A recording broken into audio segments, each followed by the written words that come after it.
लैजा तेरो मैताल हौ दोस्तोलाई छिन मेरो घरमा बस्नु पर्दैन मैती लिएर खुटाउने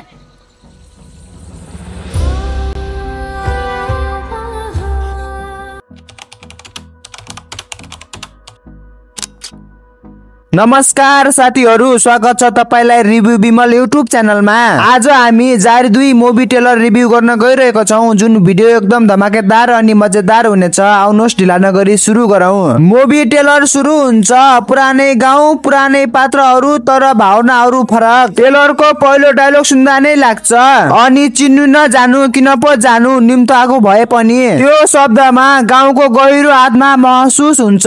दृश्यहरुमा एकछिन हाँसो अर्को छिन झगडा अनि अर्को छिन आँसु। यस मुभीको ट्रेलरले संवेदना संस्कार र समाज तिनै कुरा एउटै फ्रेममा ल्याउन खोजेको छ। स्टार कास्टको कुरा गर्दा फेरि पनि दयाङ राईको अभिनय भावनाको जादु मृना मगर रिचा शर्मा बुद्धि तामाङ अनि विजय बराल सबै पात्रहरूले आफ्नो काम एकदमै सशक्त देखाएका छन् र यो पटक रिचा शर्माको इन्ट्रीले ट्रेलरलाई अझै आकर्षक बनाएको छ। र यस मुभीको ट्रेलरको सबैभन्दा सुन्दर कुरा के हो भन्नु पर्दा यो मुभीले फेरि पनि राई लिम्बू संस्कृतिलाई सम्मानका साथ प्रस्तुत गरेको छ।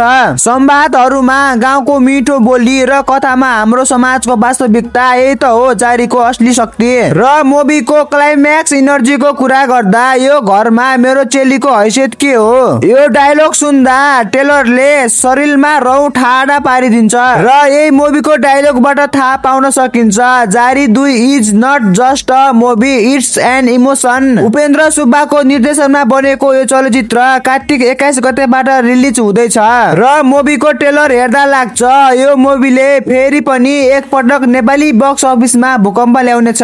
र तपाईलाई जारी 2 को ट्रेलर कस्तो लाग्यो कमेन्टमा लेख्न नभुल्नु होला। र यस्तै नयाँ नयाँ रिभ्यु हेर्नको लागि हाम्रो च्यानल रिभ्यु विमललाई सब्स्क्राइब गरिदिनु होला। Thank you.